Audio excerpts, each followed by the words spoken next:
մասին, որ ասացիք, պարոն Մարուկյան, այսինքն պարզվում է, որ այն ինչ-որ չէր կարելի Սերժ Սարգսյանին, կարելի է Նիկոլ Փաշինյանին եւ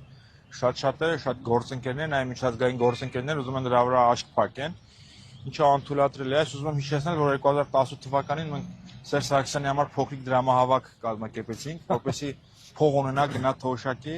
եւ եթե անհրաժեշտություն լինի, մի հատ դրամահավաք Նիկոլ Փաշինյանի համար անենք, որ ինքն էլ թողնի գնա թոշակի արդեն 2 ժամկետ կառավարը լա ու դժվար թե նրա երևակայությունը կամ ուժերը հերիք են ինչ-որ նոր մի բան ստեղծել։ Իդեպ ի հակադրություն այս երրորդ ժամկետ չգնալու պնդման հաճախ բերում են եվրոպական երկրների օրինակը, մասնավորապես Անգելա Մերկելի, եւ այս օրինակը բերողներն ուզում եմ ասել, ժողովուրդ ջան, դուք լուրջ եք, դուք ասենք ձեր Նիկոլին համեմատում եք Անգելա Մերկելի հետ, որը ահռելի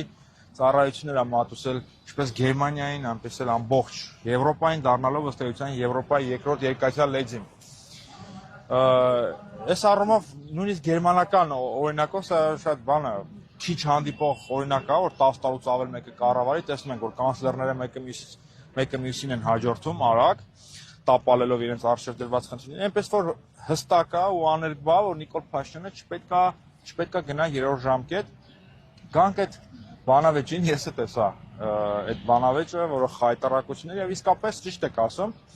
մարդիկ թող տեսնեն այդ բանավեճը եւ հասկանան, թե ինչ է իրենց սպասվելու առաջիկա 5 տարիներին։ Եթե որպես առանձին վերցված դրվագ վերցնենք եւ դա պետության եւ ազգի ճակատագրի վրա ազդեցություն չունենար, հա լավ է, կնայենք, ծիծաղային, գարեջուր կխմենք, պոպկորնով, բան չիպսով, բայց այդ ծեծկրտուքի եւ այդ հայախառն լկտի այդ խուլիգանական միջավայրում մեր պետությունը նորից ունենալու է կորուստներ, նոր ատոմակայան չենք ունենալու, վատթարանալու են հարևան բարեկամական երկրների հետ հարաբերությունները եւ Հայաստանը չի կարողանալու դիմագրավել իր արժեվ ծառացած մարտահրավերներին։ Հենց ճիշտ է, որ առանձին վերջած կնայենք, ուրախանանք, ասենք ինչ լավ կլոուններ են եւ հիմա մենք ինչի համար ենք ձայն ուզում, առաջին ձայն ենք ուզում, որ վերջնենք որ դուրս շպրտենք դրանց։ Այդ ովքեր են այդ կենթանիները։ Այս ինչ են անում այս ժողովրդի հետ։ Այսինքն հայ ժողովրդի բանը 80% բարձրագույն կրթություն ունի։ Բայց խուլիգան, հանցագործ դրանց է արժանի հայ ժողովուրդը։ Դրանք պետք է օշեն երկրի ճակատագիրը։ Մենք քվե ենք ուզում, վստահություն ենք ուզում հայ ժողովրդի, որ դրանց վերցնենք ու շպրտենք դուրս, ոնց եք ասում, շլնքից բռնած։ Շլնքից բռնած։ Եվ մենք արդեն ցույց ենք տվել, որ դա մենք կարող ենք անել։ Հայտի պրոպագանդիստի պորտատեղադրման